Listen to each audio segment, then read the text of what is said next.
Darude, besides the fact that Sandstorm just turned 25, besides the fact that you are on your Storm 25 World Tour right now, it blows my mind that that means that we have known each other almost 20 years. How is that even possible? I know, man. And I was going to say, you look like you just popped out of the little eggshell, spawned into the scene in all of your ways. Your hosting and your radio stuff, man. Your voice is legendary. I appreciate that. And you look the exact same as the first day I met you, too, which, by the way, look what I still have.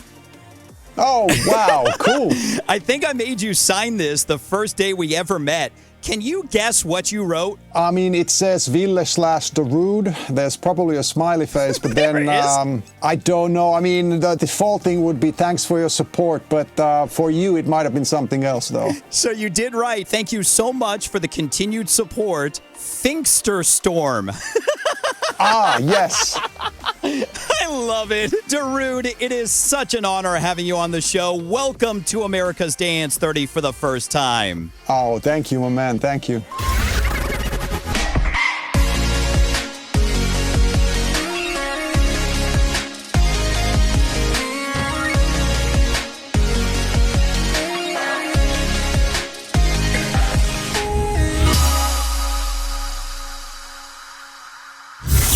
Congratulations on celebrating 25 years of Darude. Does that even seem real to you? No, man.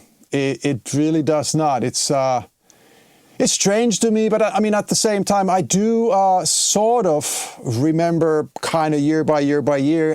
But the beginning, it was interesting. By the time we met, I'd been touring maybe like a year and a half or so, and I still did not know, I had no idea that it would last another week, another month, another year, let alone 20 plus. So I'm still on this weird path that I know kind of I chose, but not actively though. Like it just chose me and I took and ran with it, I guess. And you did a good job of that. Can't wait to talk about this Storm 25 World Tour that you're on. But first, let's get to know Darude a little better with Finky's Firsts. Let's do it.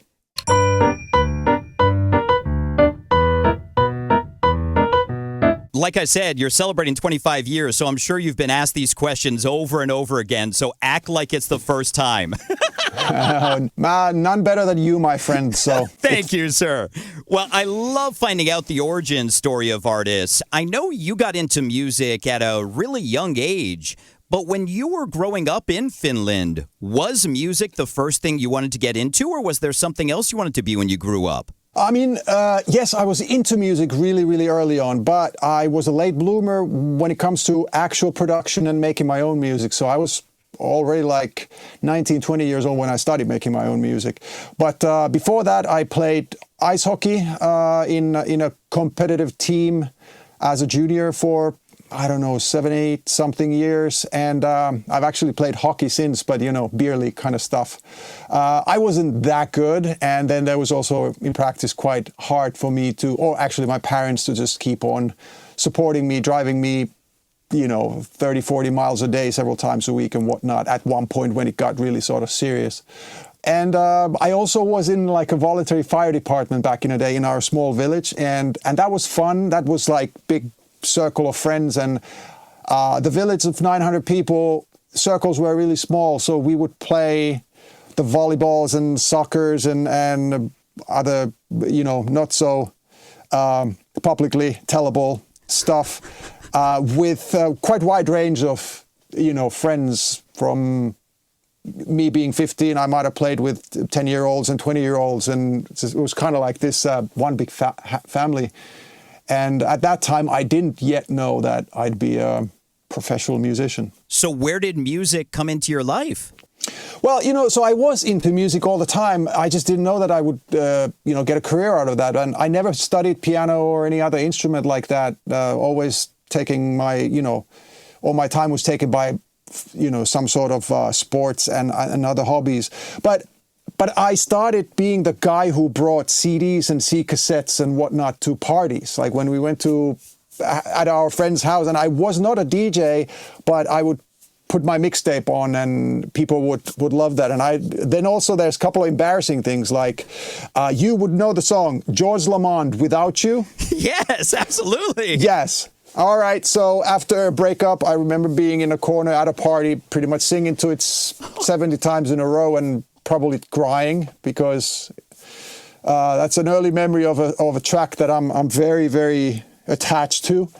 I started studying at this new school after my military service. So I was like 19, 20 actually, and a couple of guys there were working with this thing called Fast Tracker 2, which was a tracker program, like a rudimentary sequencer that has a sampler and you could program beats in it. And they had a Prodigy song that they had broken into parts and added their own kick drums and other things. And I was like mind blown.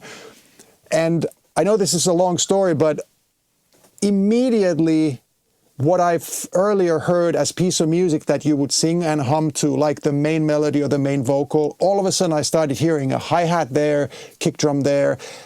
And the next few years was not fun for me, because every freaking track I heard, I didn't hear the music. I heard the production, and I tried to analyze what everything did. And then I bought my first PC at that time and started making my own music with the same tracker program, and here I am. Now, were you dissecting your own stuff at that point? Because that's annoying. Well, I mean, absolutely. But I mean, my stuff was easy to dissect, because it was basically like, an auto-tune piano sound and a bass sound and a kick and a hat. And then I thought I was a Robert Miles, Oh, pour one out. Oh, man. Yeah. What a legend. Exactly, man. But so, yeah, it was fun in the beginning. And I think, I mean, music making is still fun for me, but it was purely like this realization that I can do it myself. And I always say that electricity, that's what I need to thank for giving me a chance to make music, because I'm not a great live player. Like I find my keys and whatnot, but I could not jam with a live band like all of a sudden. That is so crazy. So, the Robert Miles thing, that's just an example, but I literally would listen to, say, Children. I would listen to Sasha's early stuff. I would listen to Scooter, Faithless, whatever. And I would listen to those tracks and like, hey, the hi-hat starts here, the bass line goes like this. And at that time, I'd literally have like what do you call that? Like A4 paper with... Like graph paper? Like stationery. Yeah, like graph paper. And I'd literally make something that looks like a digital audio workstation with lines and beats and bars. And I would draw, like the kick is here, like make those charts for myself so that I would know to make my tracks with those same sounds. Like not copy the music, but like to learn what's in a production, like a commercially released record. Man, that is incredible. Well, the Darude lore has it that you got your name from playing Rude Boy a lot. Is that right? Yes. Yes, sir. Oh, actually, one night I played it a lot. So I loved Layla K. Like I was, and I still am sucker for like Eurodance and all that kind of, and we were blessed by Layla K, the Swedish singer. And Rude Boys was a vinyl that one of my friends had, and we had a pre-party at their place. And I don't know, pre-partying, I might have had a beer or two too many, and then I was happy and played the track like 7 times in a row. And mind you, not as a DJ, just like lifted the needle to the beginning and then listened to it. And my buddy started calling me Rude Boy after that. And so later on, it became The Rude. And then Darude separately, and I used that as my nickname on like IRC chat, and then also when I started making music and putting it onto like mp3.com, that was a new thing back then. And so then when Sandstorm, my first track, was about to be released, and there was a graphic artist called Sampo Hänninen who made the cover for it. He put Da and Rude together with one font, and thus my real artist name was born. That is insane. Well, I was going to ask you if there were any other names you were first considering when you were trying to decide on an artist project, but you really didn't have a choice. No, I didn't. Not really. Like, I think my first couple of tracks online on mp3.com might have been under Rude Boy. But I mean, that's kind of like referring to different kind of music. So it would have been confusing anyways. And so Darude it became. Gotcha. Well, of course, you have performed all over the world. You're on your Storm 25 World Tour right now.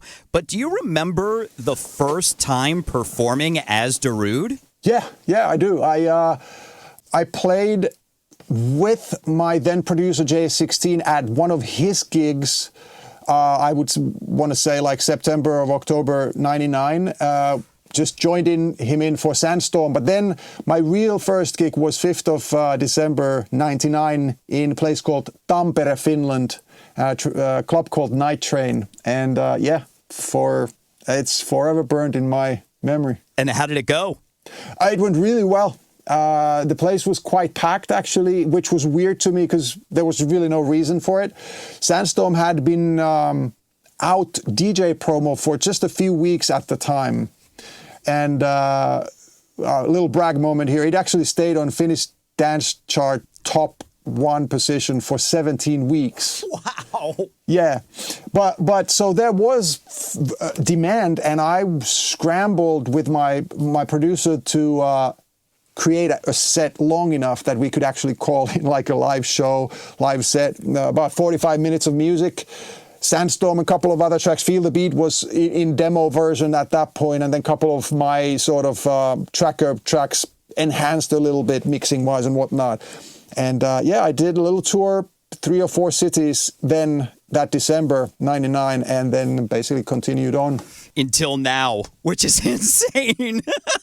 I actually have not had, outside of COVID, there's 2 longer breaks, actually 3. So in 2002 and 3, before my second album, we started working on that, I took like 3 or 4 month break.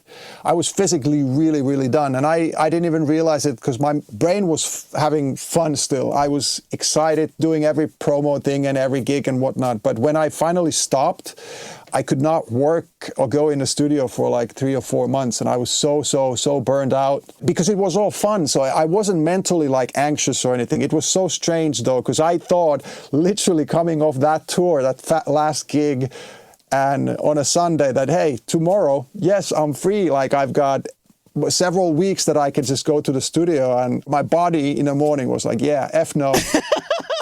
Yeah, you were probably living on adrenaline. Yes, and it was like that literally for several months, three or 4 months. But so then that was a break. And then the other 2 breaks were when my kids were born 15 years ago and 7 years ago. I was like around the time, 2-3 months, 3 months, maybe 4 months, not really touring. But otherwise I've been doing 50 to 80 gigs a year since 99 really, or 2000. Well, as a fan of Darude, let me say thank you for keeping it up as long as you have. That's incredible. Oh, thank you. But I mean, it's just, I love doing it. And then also once I realized that there was like a career in it or whatever stretch of it, it's also, you must know this too, you talk to everybody all the time, but like there's this balance of, I call it balance of horror. You have to kind of stay active so that promoters see you being active. And there's like certain number of gigs, whatever that is, maybe 20, maybe 50 a year, something like that. And the 50 has been a good number for me in the sense that when I do it nicely planned, it doesn't feel like I'm gone all the time. My kids still recognize me, wife's still happy and whatnot. And then it shows that there's pull, there's draw, promoters want to book me and stuff. But we have to sort of do something like that or hit records every release, which I haven't been able to do if you've followed my career. I mean, you have. I have couple of first big ones, and then it's been like downhill from there. It's tough. It's hard. But the funny thing is, I'm completely fine how it has been, and but it is like my first huge peak was so huge that it's literally been downhill from there. If you think of it as release level success, but at the same time, like I've been able to release 5 albums and be sort of pretty regularly booked and living off of this. So I consider this a great win, though. Absolutely, it's a great win. Yeah. Well, we are celebrating 25 years of Before the Storm. We're celebrating 25 years of Sandstorm. Sandstorm is one of those songs that, of course, got a lot of people into dance music and loving dance music. But do you remember the first dance song that made you fall in love with the genre? Oh, okay. That's a good one. That's a really good one. And I don't know if I remember. That answer might change every time you ask it, because there's different things. But I just told somebody the other day, actually, like a email interview, around 82. So I would have been like 7, 8 years old. My cousin played me Jean-Michel Jarre's Oxygen album. And especially, I think it's Oxygen 4, that piece on that is just like, I think that got me hooked into like electronic sounds. And you wouldn't directly maybe say that that's electronic dance music, but it's definitely precursor for trance and those kind of sounds that we still use today. Like there's synthy things that has white noise and flangers and phasers and all that kind of like ambient stuff that you use as ear candy today as well, and beautiful melodies and stuff like that. So that would be it. But I think similarly to my stuff, there would have been like Sash and Faithless, for instance, Scooter, the German act or band Scooter. But I was listening to like 80s hair metal and loved it. I was listening to punk. I was a skateboarder as a kid, as I'm now as well again. And, you know, punk was very prevalent there, you know, from US sort of commercially successful ones. There would have been like Therapy and Bad Religion and Offspring and that kind of stuff. That's a side I didn't know of you. Oh, yeah. No, and I love that stuff, dude. Actually, so here's the thing that you could check out. My label, this album has a track called Tell Me, and then it has a track called My Game. And especially in My Game, I did that track actually first with a synthesizer sound and a bass sound and a very simple drum beat. Then I sent it to my friend who is a rock musician, has a studio, and I told him to make the simplest, straightforward punk song ever out of those elements, which he did. Sent me the multi-track, which I then sampled as I would have sampled like a rock song and made a dance song out of it. That is insane. Yeah, and also he sang on it, and then a song Tell Me, it sounds very electronic, but underneath influences are Bon Jovi and Twisted Sister. And he sang sort of rocky metal vocal on that as well. Totally aside, I never knew of you. Well, finally in Finky's first, you know, Sandstorm is kind of like my cat. It has 9 lives. It has incredible resurgences over the years. You know, memorably, probably about 6 or 7 years ago when every DJ started dropping remixes at like every festival. Meanwhile, the original is still being played at every sporting event. I mean, I was just at a baseball game over the weekend and they dropped it. Do you remember the first time that you realized that Sandstorm was having a resurgence? Yes and no, in a sense that, you know, it's been in my life all the time and I've been playing it all the time. And what's been a constant from early on is the sports arena play. So off of that, like NBA, NHL, NFL, and then like Olympics and whatnot, every time that kind of stuff is on weekly still, I get messages. Like, or people are at the arena. And that's been sort of a constant, even if I say it myself. So some of the resurgent stuff I would have kind of not dismissed, but like brushed off as that same kind of thing. But then I think the biggest thing that happened was maybe now 10 years ago soon, like the gamer meme stuff that, you know, that started the what song meme. And that was something that a gamer called The Odd One was always winning, playing, I think, League of Legends, and he was listening to Sandstorm. And then everybody who went, they would ask, like, what song is this? And it became the question was so frequent, and people got irritated who were like regulars. And then they started saying it's Darude Sandstorm to any what song question. And so that soon spread to my YouTube and then to my Facebook then, and I did not understand. I was like, look, the name is on the description. Like, why are you asking the song name? And then somebody clued me in, and first I was just weirded out by that. I didn't understand it, and I'm not a gamer, so I wasn't like that in touch with it. But that was the biggest thing, and since then I've been Twitch streaming since 2015, and while I'm not a gamer, but I have a very strong connection to gamer community that way. And I actually played the first 2 TwitchCons, 15 and 16, or 16 and 17, I think it was. And I sort of gotten to understand the thing a bit. But then there's been, because of that initial thing, there's been sort of different tangents off of that in the gamer world as well. And that, I think, partially has fed in the, mainstream relevancy as well, because there's been several, like Aldi, which is a grocery store in various countries in Australia and in Europe, whatever. And I did like Wendy's thing last year in the US, March Madness thing. And I think it's just that weird cross relevance or cross, knowledge of the song that gives it some sort of cultural or financial value.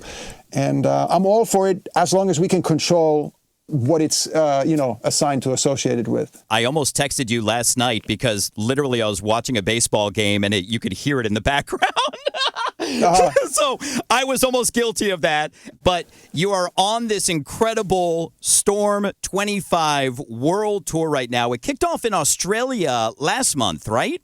Yeah. 3 weeks ago, yeah. And you are going to be on the North American leg of it soon, and then you're going to be hitting Europe and the UK. How has the tour been going for you? Dude, it's been awesome, and obviously I would say that. I wouldn't say like it sucked, but... Please say that. But honestly, well, maybe if you can just edit that out and use it out of context, it would be great. Wouldn't be the first time, but maybe first time with you, though. I would never do that to you. What was so great is like literally, I don't know how much time you have, but over a year ago, I first rendered a mock-up of my set, what I would like it to be, with the original versions of my track sort of sorted BPM-wise, how I would like them now. And I sort of planned this progression kind of like a DJ set would be. And then I started thinking of what tracks in that DJ set I would actually play, like other people's music. And then I started replacing those tracks with my own remixes in the style of those tracks that I was thinking as a reference. And in the last actually 4 months or so, I remixed about 20 of my tracks for this tour, and then I got a couple from some of my friends, like Ilan Bluestone helped me out a little bit. My buddy Corey Goldsmith helped me out. My buddy Luke Bond helped me out a little bit with some production, and it's been incredible to see the visuals. We asked some lovely people, Jack and Lewis, to create the design, and my mixes, the sort of arc of the whole set to come together the first time in Sydney. And I actually met the guy who designed the visuals and sort of also stage production design there the first time. And then to see it actually come together of those bits that we'd done. And it's been highly satisfying for me. Sort of maybe from ego point, but like kind of like deciding to do the set like this and then planning and kind of adjusting, but then making those remixes and now it coming together. It's been great. And even if I say it myself, man, the crowd reaction has been so good. I've been in tears pretty much every set here and there. That is so incredible. And I was going to say, I got a chance to see you in Amsterdam. I think it was at the Enhanced party that you were playing. And, and it was the first time that I had actually seen you drop Sandstorm in like 2 decades, because, it just doesn't happen. I haven't seen you live in so long, but it was so euphoric. Everybody was just going nuts in the place. What can Darude fans expect at your shows? Well, I always say that, I have to have some sort of talent, I guess, creating music and performing music. But I think when you see me live, when you see me do a live show or my DJ set, at least 50% that is you seeing me happy, you seeing me playing exactly what I want to play, at least as much as you on the dance floor, enjoying what comes out of the speakers. Plus, I know what comes next, so I'm giggling to myself sometimes or whatever. And then I'm there like eye to eye with the front row, and I'm not big on like speeches with the mic, but I address the crowd here and there, and I think you see and feel me pretty much at my happiest, when it comes to the work stuff. So it's a very sort of this unity kind of vibe, and that's what I'm kind of searching. Well, that makes my heart so happy to hear that. And, you've always been somebody at your shows that has been connected with your fans. I remember a show, God knows how long ago, where the power actually went out, and you actually got out with the crowd and started mingling with everybody. I mean, you've always been like that at your shows. Oh, John Santoro still doesn't, let that go. I can't believe you remember John's name. Oh, of course. Okay, so let me comedians have callbacks or whatever that's, So here's a callback for you, man. On this new tour or new set, there is a track called Burning that I produced together with Luke Bond, my good friend. I basically sent him the stems of the original that I recreated for the tour and asked him like trance 2.0, references to old school, but exactly my melodic and whatever parts. He made such an amazing job. I didn't like change anything. I just touched up something, added a little bit of this and that, but I'm now playing it, and that's a highlight of my set. But you know what? The original Burning was the track that was going to a build-up at the amphitheater, and exactly on a freaking one of the drop, the power went out. That was Burning. I cannot believe you remember that. It's hard to forget the height of the stage from the amphitheater. You remember how it was, Absolutely. Of course. Everything went out except my stage monitors and my microphone worked. So I think like a backup generator kicked in. And so we turned the one of the monitors so that I could actually tell the crowd, like, I don't know what is going on, but I'm sorry. And then I with my thick Finnish accent, especially back then, I tried to tell a joke, which was not probably a very good idea. And, the power never came back, and John still wants like 120 grand from me because... That doesn't surprise me. Yeah, you know what happened, though? Like, the whole Ybor went dark because they have like a huge transformer building that blew for whatever reason. Yeah, we like to say it was your equipment that you brought in. Of course. Oh my God, that is so incredible, and I'm still friends with John, so I'll pass on your well wishes to him. Yeah, please do. Well, it's so incredible. Congratulations on this tour that you got going on right now. I wanted to compliment you on one thing. This is a thing that I don't lose sleep over, but it's an interesting thing. I specifically want the verbiage of this tour be celebration of me or my career. That's what I want to celebrate. And a lot of people make it a little shortcut. It's Sandstorm 25, which it obviously is as well. And I understand the significance that to me and this tour. But it's so great that you actually, that's what you said, celebrating my career, not just Sandstorm, because it's very important to me not to reduce the 25 years to just one song. Absolutely. Well, first of all, I'm good at paying attention to copy points that are given to me. Second of all, people can check out storm25.world for all the upcoming shows that you're on. And every time I mentioned it, I was looking at your face and I was a little worried that I was saying something wrong because it looked like you weren't reacting to me saying Storm 25. I'm like, oh man, am I screwing this up? No, that's just me and my Finnishness. Yes, definitely. Well, you got to get over that. Or 25 year of getting more and more jaded every day. That is a fact. Yeah, but you know what? I really appreciate you, man. You have always been good to me, and I love doing interviews where it's a chat. It's not like, bullet points, and that's what it's always with you. So not bullet points, but the chat. Well, and so I appreciate that, man. I always appreciate chatting with you. I mean, you're such a good dude. Speaking of past chats, you chatted with me on one of my previous podcasts during the pandemic, during lockdown. And I just wanted you to share this story with our AD30 fam who might not know it because it's so incredible. Can you share what was going on in Finland during lockdown with Sandstorm? Oh, dude. So crazy thing. And I'll first of all say I can't take any credit of this other than, yes, it is my song. But so somebody started this group in Facebook, which was first like 100 people.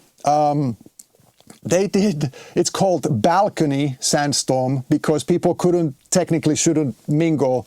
So people were like, well, let's have a party anyways. Let's go out to our balconies or back decks or whatever, and let's play Sandstorm on Friday at 6 p.m.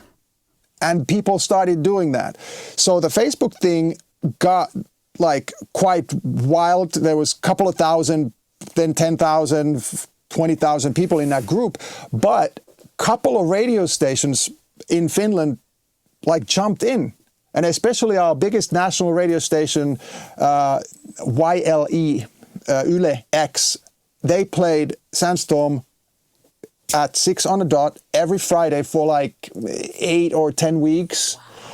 And people went nuts. They started dressing up as ravers, families as like Teletubbies, you name it, man. Like from the mildest and nicest dress up of kids to the raunchiest Vegas style Halloween, anything and everything between.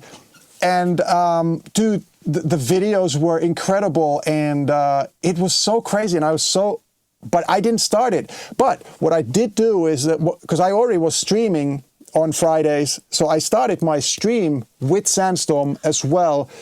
And so technically I was doing the same thing, and so people could choose whether they come to my stream and listen to that on their balcony, or if they wanted to listen to the radio and whatnot. But then people started doing like car meetings. They went to like hundreds of people at a town square with their cars, and they would listen to the same radio station and blast Sandstorm windows open. I mean, it went crazy. And the coolest thing that I then got to do is there's a women's hospital, and we went to, I was asked to cheer the staff, and especially the midwives and like delivery doctors and nurses, because husbands couldn't get in with their wives, or the partners couldn't get in with their wives, and it was really, really straining for everybody in that sense that, so I went and played from the balcony of that hospital, and anybody who could come outside from the staff was actually down there out in the courtyard, and I basically played the same thing for them, and it was quite meaningful, very cool. That is so incredible. Just thinking back to that time, it's so insane that we all went through that. But just hearing moments like that is just so incredible, bringing everybody together. Yeah. And it's like, I still say, like, it could have kind of been, for instance, here in Finland, it could have been a couple of different artists with like uplifting songs. So I'm just happy that this person initially chose mine, and I got to be the cheerer upper of good bunch of the beginning of the COVID time. That's so incredible. Well, make sure to check out storm25.world for all the Darude tour dates. There's your copy points. Yes. Darude, it is always so awesome seeing you and catching up with you. Thank you so much for your time with us on America's Dance 30. Of course, man. And I think I am coming your way at some point this tour, so we better, at least slap a high five. But maybe you'll come and watch me play Sandstorm live again. Absolutely. Mark it down.